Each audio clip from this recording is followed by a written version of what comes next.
Allô, soyez les bienvenus encore à notre sondage des Écritures que le Seigneur vraiment a préparé pour pouvoir nous unir et nous aussi nourrir chaque moment.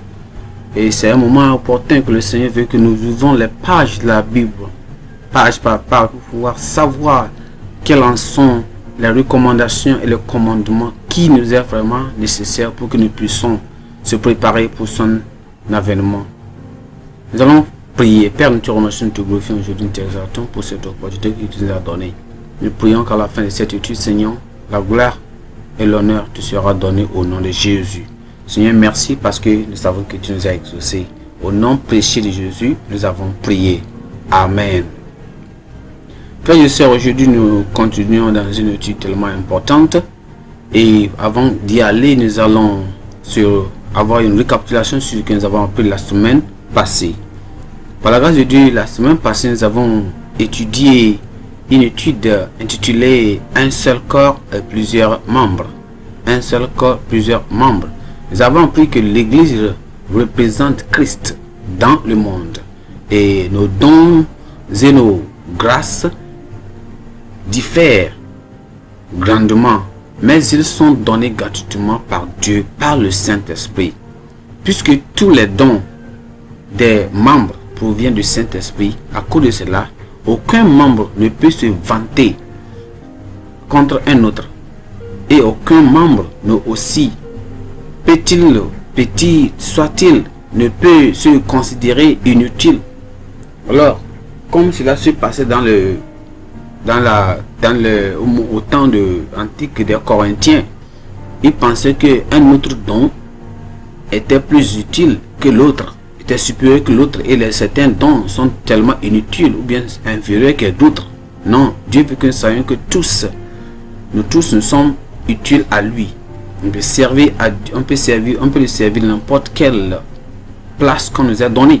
Nous devons tous nous soumettre au Saint-Esprit et servir dans le ministère de Christ, soit à l'église ou bien envoyé ailleurs dans le monde par l'église ou bien dans le monde entier, n'importe où. Que le Seigneur nous aide à le faire au nom de Jésus. Aujourd'hui, nous allons voir une étude tellement importante. Cette étude sera intitulée l'enlèvement. L'enlèvement. Quelle grande et bonne et merveilleuse étude que le Seigneur veut que nous puissions se préparer pour quand il vienne. Nous tous, on va aller au ciel au nom de Jésus. Je prie que le Seigneur nous aide à se préparer quand il viendra. Que personne ne va rater au ciel au nom de Jésus. Merci. Nous allons voir notre texte de verset clé qui est notre verset mémorisé qui est dans 1er Thessaloniciens chapitre 4 le verset 17. 1er Thessaloniciens chapitre 4 le verset 17. La Bible dit ensuite, nous les vivants qui serons restés nous serons tous ensemble enlevés avec eux sur les nuées à la rencontre du Seigneur dans les airs, et ainsi nous serons toujours avec le Seigneur. Ensuite, nous les vivants qui serons restés, nous serons tous ensemble enlevés avec eux sur des nuées à la rencontre du Seigneur dans les airs, et ainsi nous serons toujours avec le Seigneur. Que le Seigneur nous aide et cela arrive dans notre vie au nom de Jésus. Avant de donner certains tests, nous allons lire notre premier test dans 1 Corinthiens chapitre 15 à partir du verset 51 jusqu'au verset 55.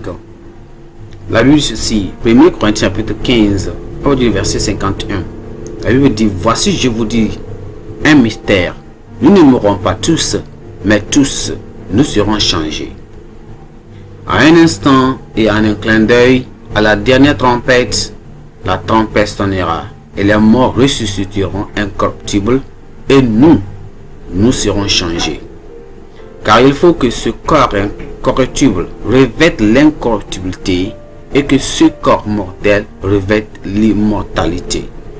Lorsque ce corps corruptible aura revêtu l'incorruptibilité et ce corps mortel aura revêtu l'immortalité, alors s'accomplira la parole qui est écrite. La mort a été engloutie dans la victoire. Ô mort, où est ta victoire? Ô mort, où est ton aiguillon?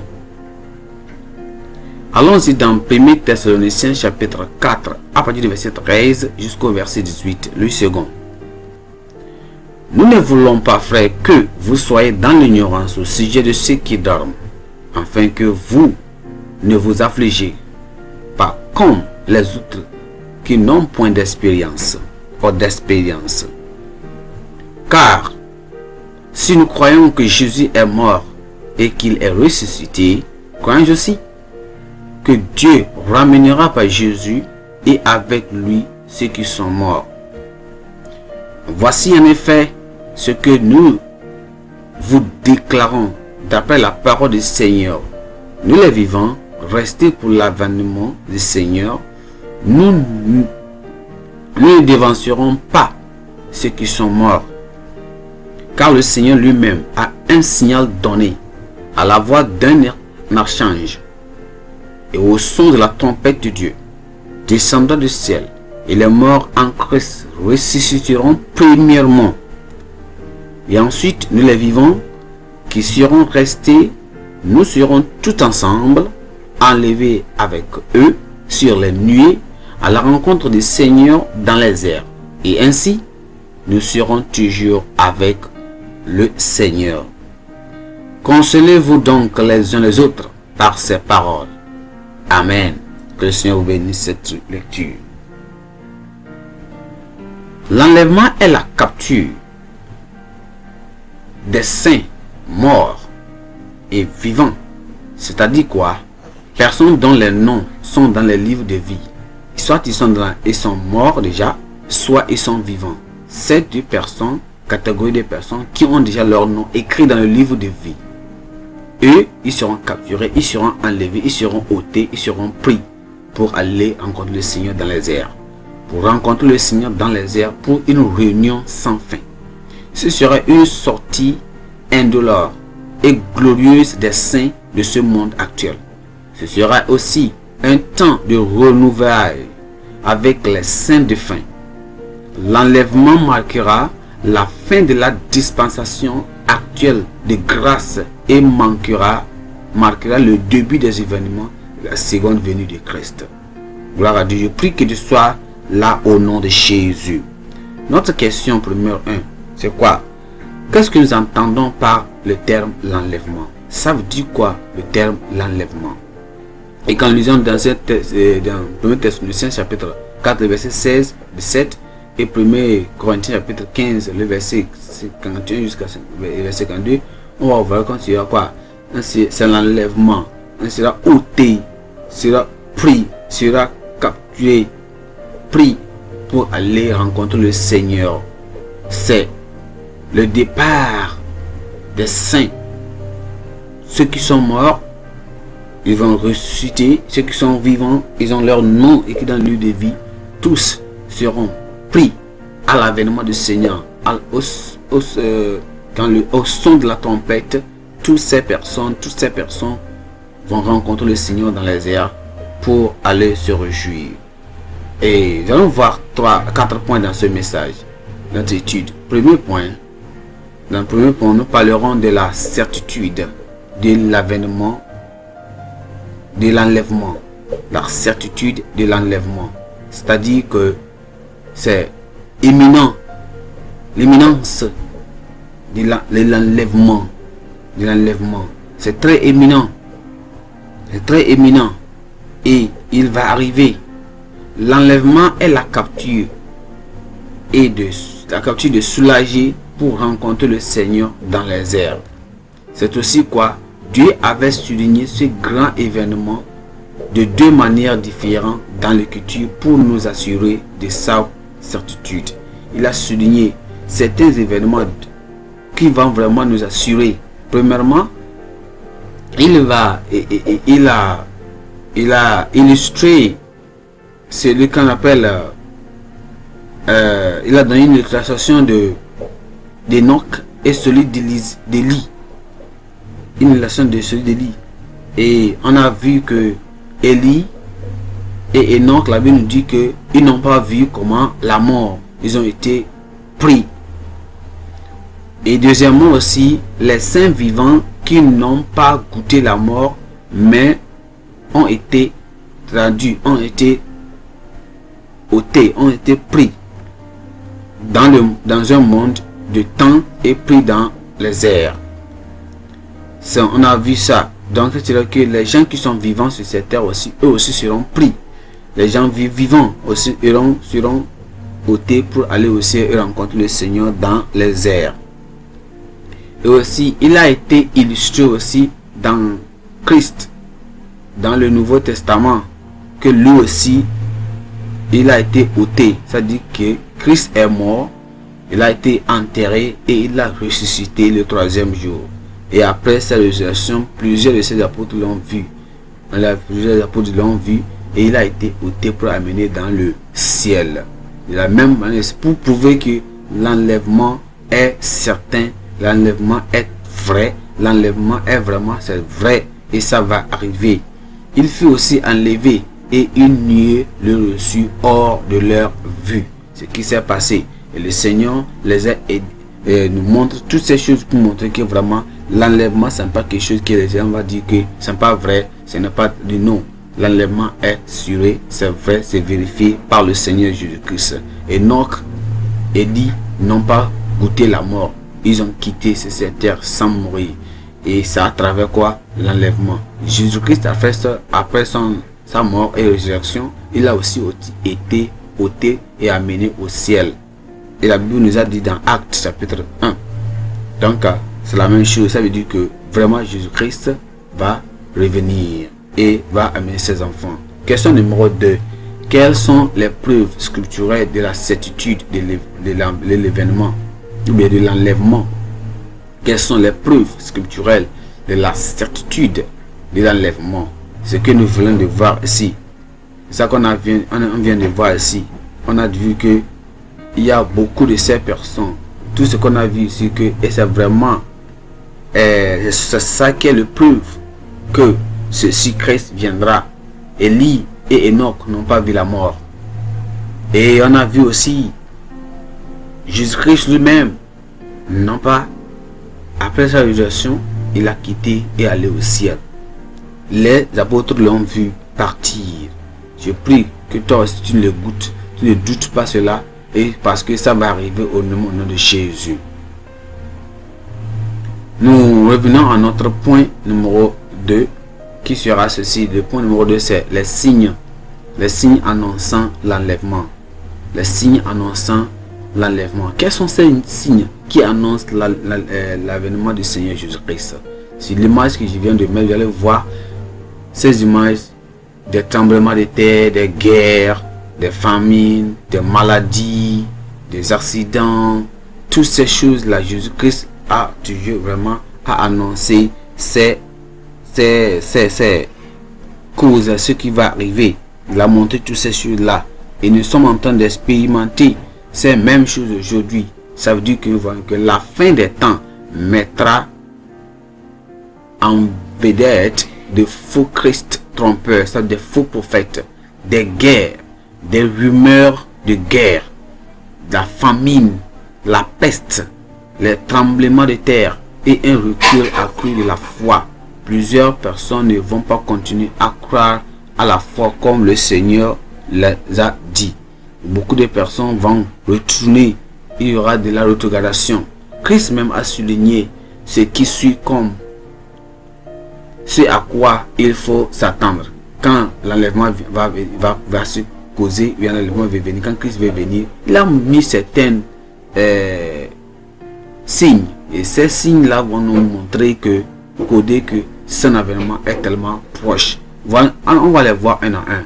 Premièrement, il a dit beaucoup de faux prophètes se lèveront pourquoi tromper beaucoup de croyants sans méfiance. Et aussi, premièrement, il y aura des guerres et des tremblements de terre. Ou bien, il y aura des guerres et des rumeurs de guerre, n'importe où. Et aujourd'hui, nous sommes en train d'entendre ça partout.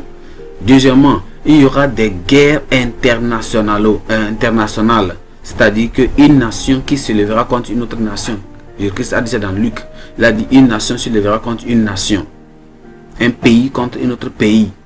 Et cela est en train de se passer aujourd'hui. Vous voyez ça, vous êtes en train de se passer n'importe où. Vous voyez ça les guerres partout qui sont en train de se en Europe, qui sont en train de passer aussi en Afrique, n'importe où, un autre pays qui se lève pour un autre pays. Et actuellement, avec les pays, notre condition économique aujourd'hui, vous allez voir les comment, même on peut même parler de la Russie et même de ces pays qui sont en train de se bagarrer, de lutter. Cela, ça montre que l'avènement de Christ est tellement proche. Il y aura aussi des famines, il y a la faim partout à cause des problèmes, cela à cause des récessions économiques mondiales, parce qu'à cause de ces choses, on dit qu'à cause de cette guerre contre ceci et ce pays-là, il n'y a pas la nourriture, les prix des ventes sont accrus, les prix de pétrole, des transports et toutes ces choses-là, ça commence à tellement être difficile avec les gens n'importe où aussi. Cela, c'est ça que ça. Et ça montre vraiment que la venue du Christ est tellement proche. Et aussi, on aura aussi les épidémies. Les épidémies. Aujourd'hui, nous avons des maladies ici et là. Là, on vient de voir, on va passer la semaine, l'année dans 2019, on a vu quelque chose qu'on appelle Covid-19 et ça a vraiment tué beaucoup de personnes. On a aujourd'hui des maladies, il y a beaucoup de médicaments et ces médicaments aussi amènent aussi beaucoup de maladies. Tant de maladies, tant d'épidémies ici et là. Le Seigneur va nous aider.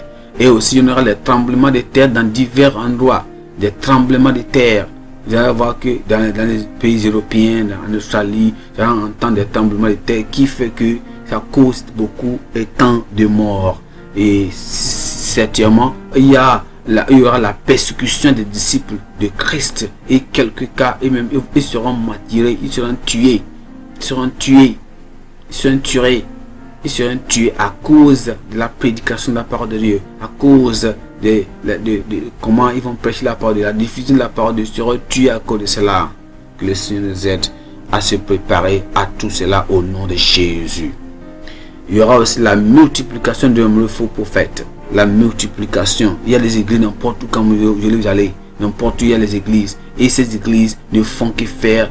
Ces pasteurs, ces religieux, ces hommes religieux ne font que faire quoi? De parler des miracles. Des miracles. Tu vas reçu, tu vas travailler, tu vas voyager en Europe, tu seras riche, tu vas construire une maison, tu vas acheter une voiture. C'est ça, tu prospéreras. Il ne fait que parler de la prospérité, de la guérison, de tous des prodiges, des miracles. C'est de ça. Il y aura aussi le recul de la foi augmentera. C'est-à-dire les gens, la foi de plusieurs personnes se refroidiront.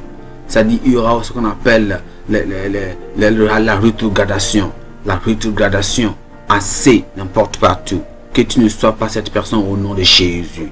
Et deuxièmement, plus de gens auront du plaisir et de la gaieté que ceux qui cherchent le Seigneur. Les gens aujourd'hui cherchent aujourd'hui. Je me rappelle la fois passée, je suis parti parce que je voulais partager certains tracts de la parole de Dieu. Et quand j'ai donné ça à certains personnes, ils me demandent est-ce que c'est l'argent? Est-ce que cela va leur donner l'argent? Est-ce que cela va leur donner l'argent? Ils veulent l'argent, j'en passe ces papiers là. Vous voyez? Les gens ne désirent plus d'écouter la parole de Dieu. Ce qu'ils désirent, c'est de voir l'argent, c'est de être dans les mansions, être dans des voitures, être dans des maisons, avoir de l'argent. Ils s'en foutent de tuer son prochain pour avoir l'argent, pour pouvoir une position dans des pays, avoir des positions, avoir des places sociales, c'est ça, des cadres. Ils s'en foutent. Tout cela montre que il y a la venue de Christ est tellement proche. Et le Seigneur va nous aider et qu'on va se préparer pour que quand le Seigneur va venir, il ne va pas nous surprendre au nom de Jésus. Notre question est comment savons-nous que la venue du Seigneur est proche? La venue du Seigneur est proche. Et c'est ça que je viens de nommer tout cela comme ça ici. La venue de Christ, c'est tellement proche. Que le Seigneur nous aide à se préparer pour quand il vienne, il ne peut pas nous rencontrer dans un esprit non prêt au nom de Jésus. Oh, le Seigneur Jésus-Christ viendra. Il viendra sûrement, il viendra. Nous avons, point numéro 3, la soudaineté de l'enlèvement. La soudaineté de la main. La parole dit que dans 1 Corinthiens, que, chapitre 15, que Jésus-Christ viendra en un clin d'œil. Cela va arriver en un clin d'œil. En un clin d'œil, sans que personne ne le sache. Que le Seigneur nous aide à le faire au nom de Jésus.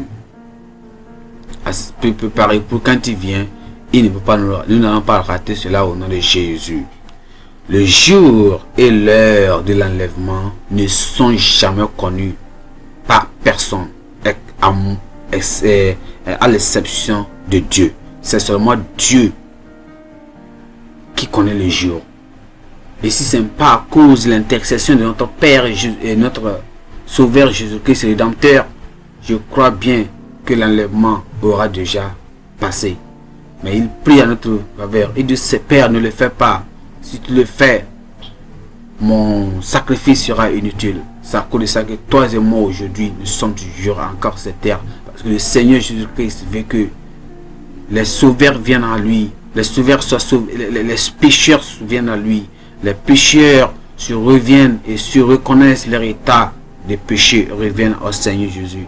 Nous allons aller les prêcher la parole de Dieu et le Seigneur va les sauver. Et nous, même si nous avons des doutes sur notre salut, nous allons revenir au Seigneur Jésus-Christ pour que quand il vient, nous n'allons pas rater l'enlèvement au nom de Jésus.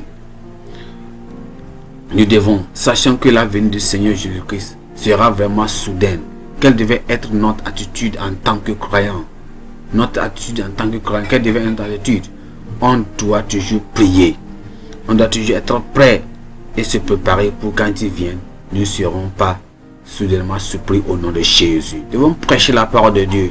Point numéro 4, la préparation à l'enlèvement. La préparation à l'enlèvement. Si c'est soudain, on doit se préparer toujours pour son avènement. On doit se préparer. On doit se préparer. On doit se préparer. Comment devons-nous préparer? Pour que quand ils viennent, nous ne serons pas surpris. Nous devons se préparer. Nous devons être prêts. S'assurer que notre salut est vraiment est intact. Et notre sainteté est intacte. Notre communion avec le Seigneur est intacte. Que rien n'a touché notre relation avec le Seigneur. Et quand il vient, nous sommes amis, nous le connaissons, ils nous connaissent. Pour quand il vient, nous devons être préparés. Soyez sauvés du péché et vivez correctement. Soyez sobres et vigilants. Veillez, priez, consacrez votre vie au Seigneur de Dieu, au service de Dieu. Être préparé. Vous devez être préparé. Vous devez être sauvé du péché et mener une vie juste du Seigneur. Vous devez être sobre et vigilant. Vous devez veiller, prier. Vous consacrez votre vie au Seigneur Jésus-Christ. Le service de Dieu, c'est ça qui va vous qualifier pour que vous allez au ciel. Les pécheurs, qu'est-ce que doit être le service des pécheurs? Le service des pécheurs. Les croyants, qu'est-ce qu'ils aussi doivent faire? En un mot, les pécheurs doivent se hâter, ils doivent se dépêcher de se repentir et d'embrasser Christ comme leur sauveur, tandis que les saints de Dieu doivent veiller et prier. Les saints de Dieu doivent veiller et prier. Les pécheurs doivent se hâter, les retards doivent se hâter, se dépêcher et aller vers le Seigneur et de demander le pardon de leurs péchés, comme l'enfant prodige l'a fait. Les péchés doivent le faire. Et là, ils seront des enfants de Dieu. Parce que pourquoi ils doivent se pécher, ils doivent se hâter, c'est parce que de peur que ce jour ne vienne sur eux sans préparation. Je prie que le Seigneur nous aide, que ce jour ne nous surprenne jamais au nom de Jésus. Que le Seigneur nous aide à se préparer en lisant la parole de Dieu, en écoutant la parole de Dieu, en allant à l'église, en veillant sur notre vie de sainteté, pour que le Seigneur, l'enlèvement vienne nous surprendre sans que nous le sachions. Le Seigneur va nous aider au nom de Jésus. En conclusion, je dirais ceci. L'enlèvement des saints est vraiment certain, c'est sûr. Et l'enlèvement se produira à tout moment, à partir de maintenant. L'enlèvement des saints est certain. Et l'enlèvement se produira à tout moment, à partir de ce moment que tu m'écoutes. Au moment où tu entends de m'écouter, je te le dis, l'enlèvement des saints est certain. C'est sûr, ce n'est pas des faussetés. Et l'enlèvement Ça s'est arrivé au moment Élie n'a pas vu la mort. Enoch n'a pas vu la mort. Jésus-Christ a aussi ôté, il est parti au ciel. Ça nous prouve que vraiment l'enlèvement est évident. Jésus apparaîtra dans le ciel pour émener tous ses saints au sauver et préparer au ciel comme il a promis. Il dit, je m'en vais préparer une place pour vous. Quand j'ai fini, je vais revenir. Si ce n'était pas ceci, je ne vous le dirai. Car dans ma maison, dans la maison de mon père, il y a beaucoup de maisons. Il va le faire. Mais à cause de cette promesse, malheureusement, il y a certaines personnes qui sont tellement incrédules, les rétrogrades et les croyants négligents. Les croyants négligents, ne soyez pas comme les 5 vierges qui sont négligentes. Ils ne sont pas bien préparés pour leur époux. Seront laissés pour faire face à la grande tribulation. Je prie que le Seigneur nous aide à échapper à la grande tribulation. Ce sera tellement, vraiment douloureux, regrettable à un croyant qui a laissé le monde. Dit, moi, je ne veux pas me réjouir des choses que le monde entier réjouit. À cause d'un seul péché, à cause de la négligence, à cause d'un seul péché. Il va rester avec les pécheurs pour souffrir encore. Que le Seigneur nous épargne au nom de Jésus. Par conséquent, le moment est venu de réfléchir et de revenir et de nous repositionner correctement pour le dernier vol vers notre demeure éternelle à l'enlèvement. Que le Seigneur nous aide à se préparer. Quand le Seigneur viendra, nous irons au nom de Jésus. Maintenant, il faut qu'on n'ait pas te fermer les yeux. Va dans la prière, regarde ta vie. Soigne ta vie. Est-ce que tu es prêt pour l'enlèvement? Est-ce qu'il n'y a pas un péché dans ta vie? Est-ce qu'il n'y a pas un péché clandestin? Est-ce que tu ne voles pas, tu ne mens pas, tu ne trompes pas, tu n'es pas négligent? Comment prends-tu la parole de Dieu? Est-ce que tu pries? Est-ce que tu lis la parole de Dieu? Est-ce que tu écoutes la parole de Dieu? Est-ce que tu travailles sur la parole de Dieu? Est-ce que tu n'es pas négligent avec la parole de Dieu? Tu t'en fous des écoutes des églises? Tu t'en fous des programmes des églises? Tu t'en fous de quoi que ce soit? Tu ne lis pas la parole de Dieu? Tu n'écoutes pas la parole de Dieu? Tu n'obéis pas la parole de Dieu? Que fais-tu? Est-ce que tu sais que quand Christ viendra, tu partiras? Prie maintenant que le Seigneur t'aide. Il va t'aider au nom de Jésus. Prions. Père Céleste, nous te remercions, nous te glorifions. Nous t'exaltons pour cette opportunité que tu nous as donnée. Nous te remercions parce que nous savons que Seigneur, à chaque moment que nous venons, tu vas nous obéir, tu vas nous écouter. Seigneur, merci pour cette parole que tu nous as donnée. Nous prions, Seigneur, qu'à la fin, comme tu nous as montré, Seigneur, donne la grâce de pouvoir obéir à cette parole. Qu'à la fin, Seigneur, nous n'allons pas, Seigneur, oublier ce que tu nous as préparé. Seigneur, aide-nous à faire ce que tu veux que nous fassions. Qu'à la fin, Seigneur, ton nom sera glorifié au nom de Jésus. Seigneur, pardonne nos péchés, pardonne nos mal. Tout ce que nous avons fait comme mauvais, Seigneur, pardonne-nous. Et Seigneur, renouvelle notre vie encore et aide-nous à te suivre chaque moment et à te suivre ce qu'importe où tu iras. Et aide-nous à obéir à ta parole chaque jour au nom de Jésus. Pardonne nos péchés au nom de Jésus. Tous les pécheurs, toutes ces personnes qui viennent vers toi, Seigneur, ôte leurs péchés. Et Seigneur, renouvelle leur vie au nom de Jésus. Et laisse-les qu'à la fin, le nom qui seront prêts quand tu viendras, Seigneur. Nous tous, on te recevra dans les airs au nom de Jésus. Seigneur, merci parce que tu nous as exaucés. Au nom précieux de Jésus, nous avons prié. Amen.